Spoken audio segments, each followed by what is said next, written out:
I want to allocate 5 to 7% of my crypto budget to high risk, high reward plays with unique technology. Thoughts, suggestions? So everybody wants this. This is kind of like degen. First of all, I jump into a couple of points. 98% of crypto are cash grabs and slow moving Ponzi schemes. No doubt about it, okay? You got to be in the 2%. Now, if you do want to do this, make sure you check the technology. You got to do very, very deep due diligence. There's so many scams out there. There's stuff like BitGert, and there's stuff like, I won't mention other names, but they pretend to be real. They're not. Dig into the technology. It's all, fake. So you got to do that. Second, you got to check the tokenomics. Third, you got to study the founding team. They must have integrity and talent. You got to be able to trust them. If they lie or are dishonest, they're dead to me. Real simple.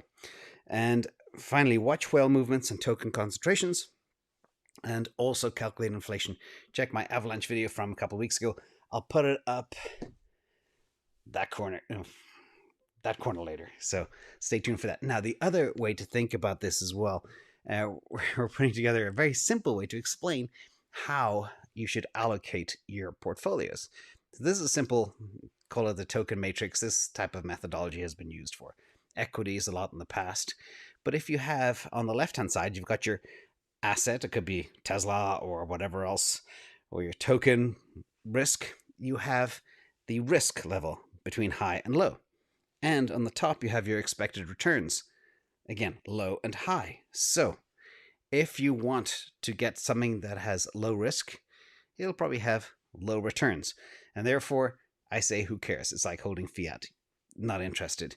Then above that, you got the most tokens, which are very high risk, very low expected returns. Yes, they may pump, but they are slow moving Ponzi schemes. And I proved it time and time again with numbers and data. Okay, so be careful.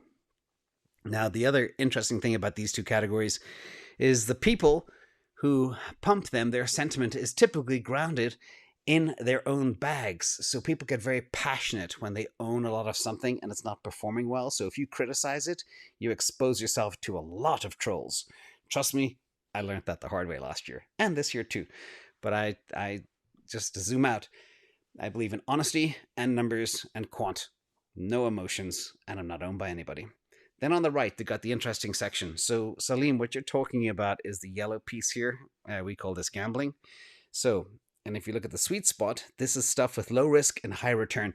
That's where everybody should be focusing. That's what I spend my life doing, is looking for that sweet spot, the Goldilocks zone, whatever you want to call it.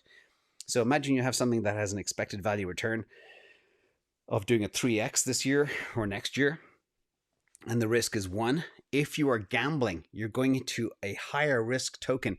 You need to have exponentially higher return. That means if you have something that is 10 times as risky as something that's safe, like, I don't know, a Solana or an Ethereum, whatever, then you want to be able to expect at least 30x the returns to compensate, because there is a high probability it'll blow up.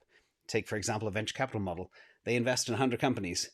They know 95 of them will going to shrivel up and die, but they are investing for that 5 that make it, and that 1 out of 100 that becomes a $1 billion unicorn. So think about that when you allocate. But I do think having 5 to 7% is too much, way, way, way too much. If I am ever doing a degen play, I'm like 0.001% of my bag, and it's only for experimentation purposes. As you guys know, I like to be heavily concentrated in high conviction names, and very few of them as well.